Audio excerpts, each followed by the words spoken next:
नमस्कार दोस्तों। मैं कई वर्षों से भारत से संबंधित घटनाओं और मामलों को देख रहा हूँ और मैंने कभी ऐसा कुछ नहीं देखा।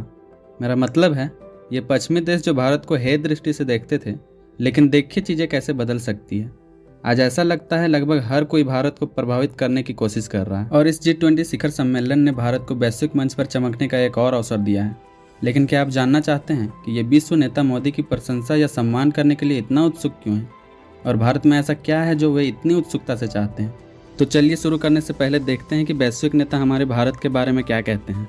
भारत की अपनी पहली यात्रा पर अमेरिकी राष्ट्रपति ने संयुक्त राष्ट्र सुरक्षा परिषद में अस्थायी सीट के लिए भारत का समर्थन किया है।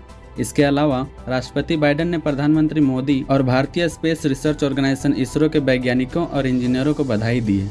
इतना ही नहीं, बाइडेन का मानना है कि संयुक्त राष्ट्र अमेरिका और भारत पार्टनरशिप इतिहास के किसी भी समय की तुलना में अधिक मजबूत, करीबी और अधिक गतिशील है। और अब आइए सुनते हैं कि ब्रिटेन के प्रधानमंत्री यानी ऋषि सुनक यहाँ भारत पर क्या कह रहे हैं। I think there'll be many things that we'll be discussing here at the G20 under India's leadership, and I'm confident that we'll make very good progress on a range of different issues. I think G20 has been a huge success for India. India is the right country at the right time to be hosting this, and I feel we're going to have a very good couple of days of. तो फिर देखते हैं माहौल भारत के पक्ष में क्यों बदल रहा है। खैर, आसान शब्दों में समझें तो पश्चिमी देशों के लिए चीन एक बड़ा खतरा और एक बहुत बड़ा प्रतिद्वंदी होने के साथ एक अलोकतांत्रिक और अविश्वसनीय भागीदार है। इसके अलावा चीन में चल रही आर्थिक परेशानियां इन सब से कहीं अधिक गंभीर लगती है। और वहीं दूसरी ओर भारत पश्चिमी देशों के लिए एक विशाल मानव पूंजी और विशाल उपभोक्ता के साथ लोकतांत्रिक और विश्वसनीय भागीदार है। और चीन के साथ सीमा संबंधित तनाव के कारण मौजूदा स्थिति में पश्चिमी देशों के साथ साझेदारी के लिए भारत एक आदर्श उम्मीदवार बन गया है। जैसा कि हार्वर्ड बिजनेस रिव्यू के इस आर्टिकल में बताया गया है, वैश्विक विश्लेषण के एक समूह ने भारत को अगली महान आर्थिक शक्ति घोषित किया है। गोल्डमैन सैच ने भविष्यवाणी की है कि यह 2075 तक दुनिया की दूसरी सबसे बड़ी अर्थव्यवस्था होगी। और एफटी के मार्टिन उल्फ के अनुसार 2050 तक भारत की परचेजिंग पावर अमेरिका की तुलना में 30% अधिक होगी। इतना ही नहीं, 2030 तक भारत की वर्किंग एज आबादी 1.04 बिलियन होने की उम्मीद है। भारत के फाइनेंशियल मार्केट पहले से बेहतर स्थिति में है। भारत प्रतिवर्ष 10,000 किलोमीटर की राजमार्ग जोड़ रहा है। 2014 के बाद से भारतीय हवाई अड्डों की संख्या दोगुनी हो गई है और एडवांस ट्रेन सिस्टम में भारत के आर्थिक केंद्रों को जोड़ने वाले नए अधिक प्रभावशाली वाले कॉरिडोर होंगे। फिर बात आती है भारत की डिजिटल पेमेंट की। जैसा कि द टाइम्स ऑफ इंडिया में बताया गया है कि भारत ने चीन को भारी अंतर से हराकर डिजिटल पेमेंट की सूची में पहला स्थान हासिल किया है। दिलचस्प बात यह है कि भारत का डिजिटल पेमेंट अगले 4 प्रमुख देशों के किए गए डिजिटल पेमेंट से भी अधिक है। फिर वैश्विक कंपनियां जो कि दुनिया में अपनी सप्लाई चेन बढ़ाना चाहती है, वो भारत पर विचार कर रही है। जैसा कि यहाँ बताया गया है, मिस्टर यंग लियू जो कि होहाई टेक्नोलॉजी ग्रुप के चीफ एग्जीक्यूटिव ऑफिसर और चेयरमैन हैं, जिसे चीन में सप्लाई चेन इकोसिस्टम बनाने में 30 साल से भी अधिक का समय लगा, भारत में तेजी से आने की संभावना है, जो कि लोकल इलेक्ट्रॉनिक इंडस्ट्री के लिए बड़े अवसर हैं। खैर, यह भारत की सदी है और इस समय यह स्पष्ट रूप से प्रतीत होता है कि पश्चिमी दुनिया को अपने भविष्य को सुरक्षित करने के लिए भारत की विकास कहानी में से एक हिस्से की सख्त जरूरत है।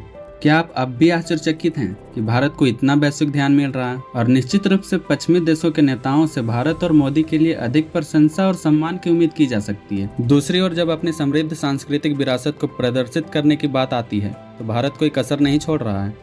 प्रतिनिधि योग कर रहे हैं, भारत के विविध व्यंजनों का आनंद ले रहे हैं और प्रसिद्ध भारतीय मेहमान नवाजी का अनुभव भी कर रहे हैं। यह सब भारत के लिए एक बहुत ही सकारात्मक माहौल बना रहा है और निसंदेह शिखर सम्मेलन के लिए चुना गया स्थान भी बेहद लुभावना है। जहां तक पाकिस्तान की बात है तो उसकी स्थिति काफ़ी शर्मनाक है। पाकिस्तान को G20 के आयोजनों को बाहर से देखने के लिए मजबूर होना पड़ता है और उम्मीद है कि भारत इस मंच का उपयोग पाकिस्तान के आतंकवाद और कश्मीर पर उसके प्रोपेगेंडा को उजागर करने के लिए करेगा। और वैसे हवाई अड्डे पर चीनी प्रतिनिधियों का स्वागत करते समय क्या हमारे भारतीय मित्रों ने अरुणाचल प्रदेश का कुछ पारंपरिक संगीत बजाया था या नहीं? यदि नहीं तो क्यों नहीं? कभी कभी छोटी चीजें बड़ा बदलाव ला सकती है। और आखिरकार वह ऐतिहासिक क्षण जिसका हम सब इंतजार कर रहे थे। फ्रेंड्स, अभी अभी एक खुशखबरी मिली है। हमारी टीम्स के हार्डवर्क से और आप सभी के सहयोग से नई Delhi G20 leaders summit declaration पर सहमति बनी है।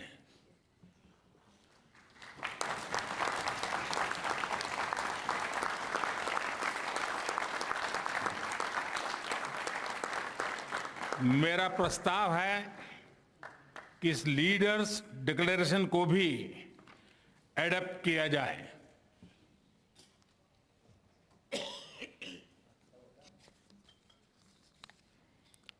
मैं इस डिक्लेरेशन को एडॉप्ट करने की घोषणा करता हूं।